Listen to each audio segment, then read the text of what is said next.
Yesterday I was in the training, right? So I have told you that it was a very boring training and I almost fell asleep. So actually, after the training ended, I felt my energy was pulled down quite a lot lah. So I wasn't feeling like the normal self. I want to ask why I was affected in that way, because I wasn't in the same physical space as the trainer. It was just an online training. So why I could be affected in that way? When you have to attend to something or participate in something in which you are not really interested, the interest is not coming from within you. You are bound to attend, you are forced to attend, because otherwise you will lose something. You will lose monetary benefits or other comforts and benefit, because when you are working in certain institution or college or wherever, then you are not free. You are not the decision maker of your own life. You have to fit yourself in that organization. You have to be the part, be the spoke in the wheel. So when you are not free,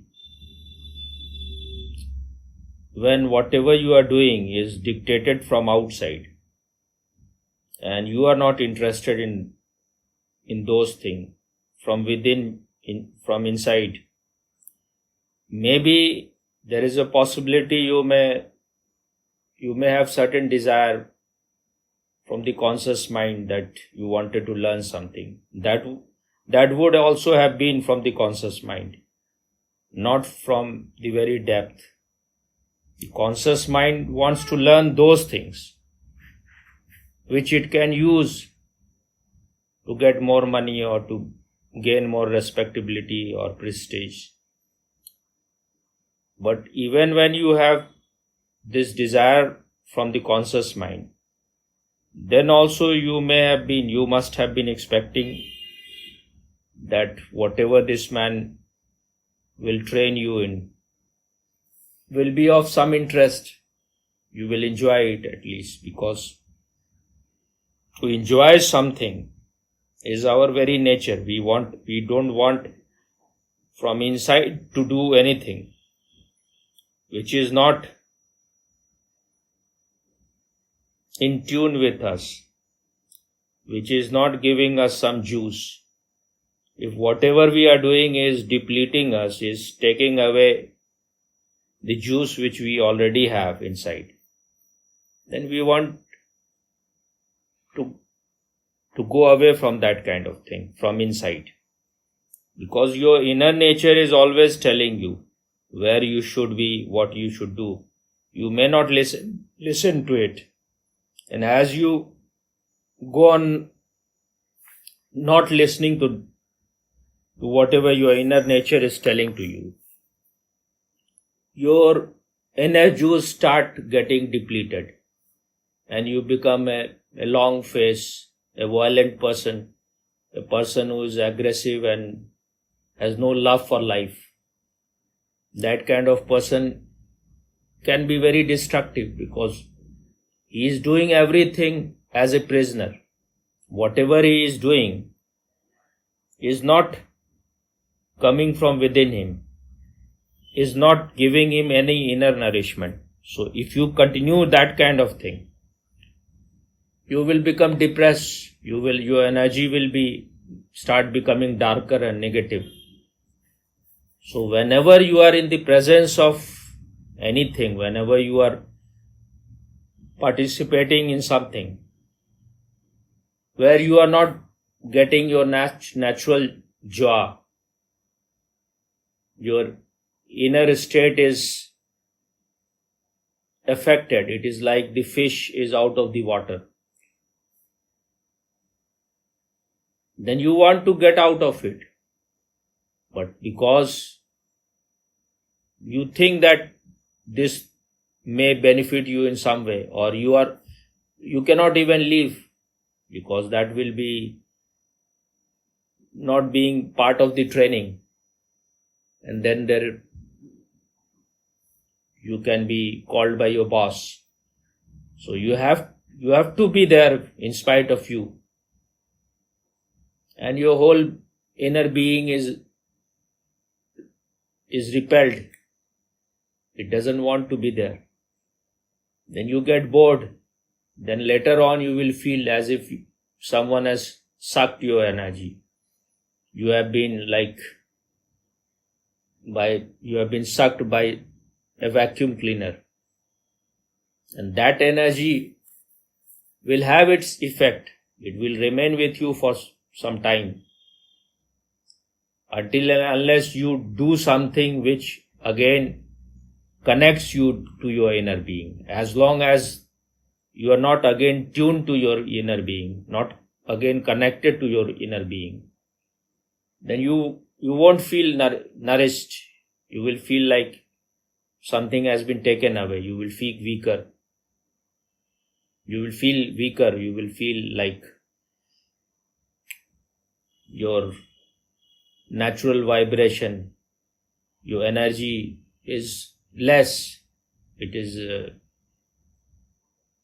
no longer going up but going down. So that's why it is said that one should not choose anything which is not in tune with his inner nature. That is what Krishna said, that it is better to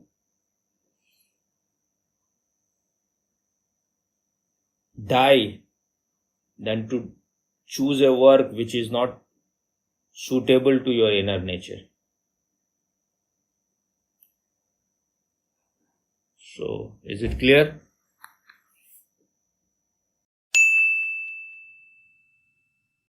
Is the desire to be somebody special, is this desire in everybody with ego, or is it only in people who suffer from inferiority complex? As long as you are identified with ego, which is just a shadow, which has no real existence, which is created because of your ignorance, because of your not knowing your real nature. So, as long as you are identified with this false I, all other things will be there. It is because of the ego you have inferiority complex. It is because of the ego you will have this desire to be special. Because ego is always dependent upon the approval of other people. It has no life of its own. Its nourishment is not coming from within, from inside. It is coming from outside. So all the time it is hankering for approval, for being accepted, being rewarded, being awarded. So on its own it is just nothing. It will die. That's why the ego wants to be special. Once you become special, then everyone will give you attention. And it suffers from inferiority complex always, because it knows that it is just nothing in itself. So it is always in a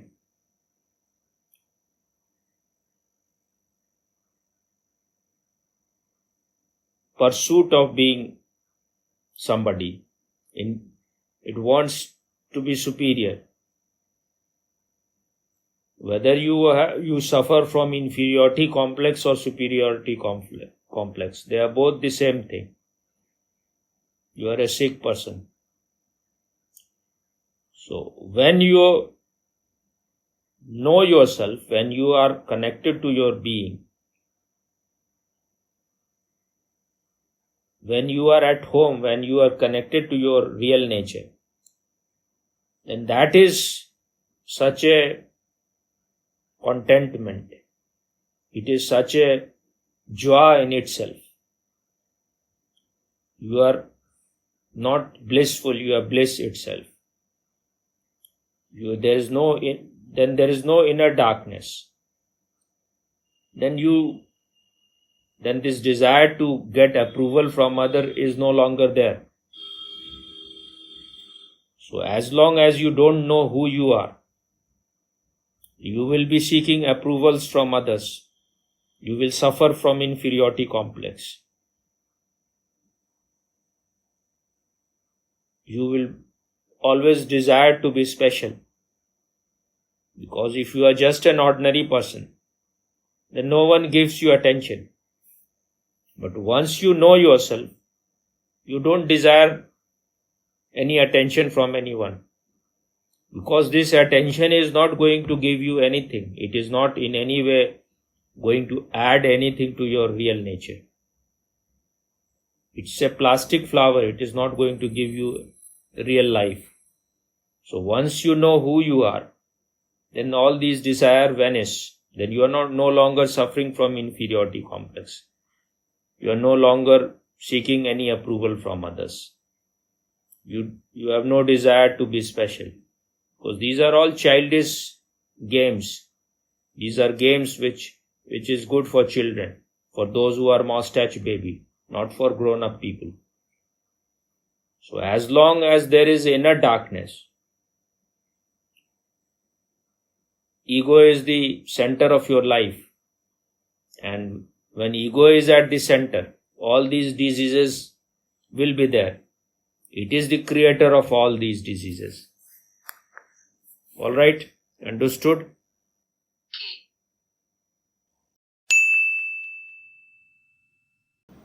Why is getting approval from others important? I used to beg for others' approval by behaving in an acceptable manner. If you used to beg for approval and you are no longer begging for approval now, then this question is no longer relevant. Then why you are asking this question? That means somewhere inside you are still begging for approval. In your unconscious, that desire is still there. That's why this question is. Otherwise, if it is no longer your question, you would not have asked it. So you will be begging for approval as long as you don't know who you are. Because when you get approval of other, then you are accepted. Then your ego gets nourishment. Everyone is taking care of you. Everyone is giving attention to you. Everyone is talking good things about you. These are the desires. These things are sought by those people who are ignorant of their real nature. So as a substitute, you need all those things. When you don't get the real food, then you eat fast food, you eat garbage, you eat burger and pizzas. But these things are not going to give you real nourishment. But at least these things are destroying your hunger. You will not feel the pang of hunger. So when the real nourishment is not there, when the real food is not there, you seek substitute food. And because our education, our parents, our teachers, our religious pandits and mullahs, they don't give us anything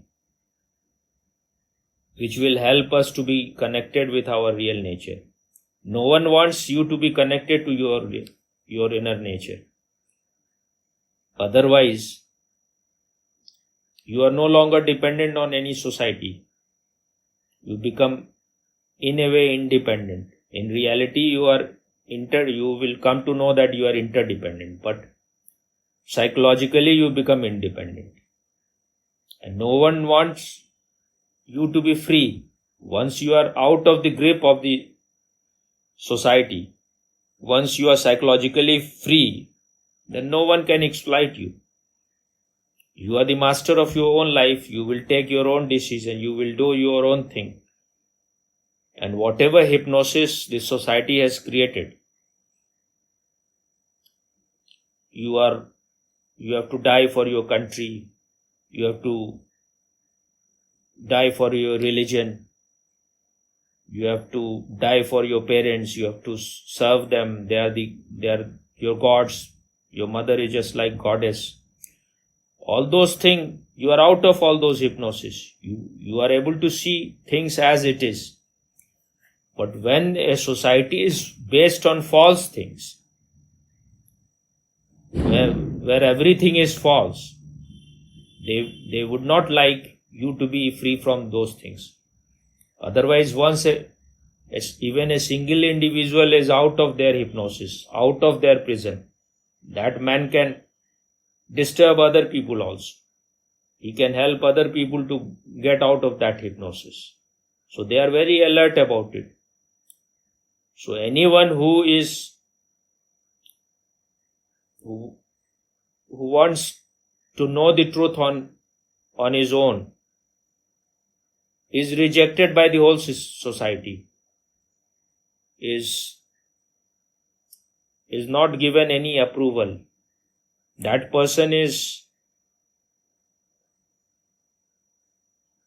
treated as untouchable. No one gives that person any attention. He is like ignored. So most of the people, because they don't have any guts, they don't have any authentic desire to know themselves, so they don't go in that way. They start compromising with society, because from society you get approval, you get their certificates. Society gives you everything, security, food, everything. So then you compromise. But if you have the intelligence, then you know that drinking Coca-Cola is not going to quench your thirst. You need real water. And the real water can come only from within you. No approval from outside can quench your real thirst or give you the contentment of real food. So as long as you are immature, you are seeking their approval. You are seeking their attention. You want their recognition. Once you are able to see that whatever, they may be giving you anything. They may be giving you Nobel Prize. They may be giving you millions of dollars as a salary. But this is not going to change your inner state. Your inner state will remain same. It will remain in the same darkness. Nothing from outside can destroy that darkness. So then if you have the courage, if you have got that in the intelligence, then you will walk on your own. The search for truth is a flight of alone to alone. So you are not going to fight with this society. There is no need to have any conflict. But you will find your own small footpath and you will travel on that path silently. But for that you need at least that much guts. You need to be a daredevil. That whatever the consequence, if once I have decided that I have to know myself, I will pay all the prices. and there is no price to pay. Whatever the society is going to give you, death is going to take away, and death is going to come. So before the death comes, you should gather all your energy and try to know your inside. Try to remove your inner darkness so that your inside becomes lighted. And then you don't seek any approval from anyone. You are out of that business. You are contented in yourself. Then whether others are recognizing you, respecting you, giving you reward or not makes no difference. These things become toy for children to play. Okay? Okay, Swami.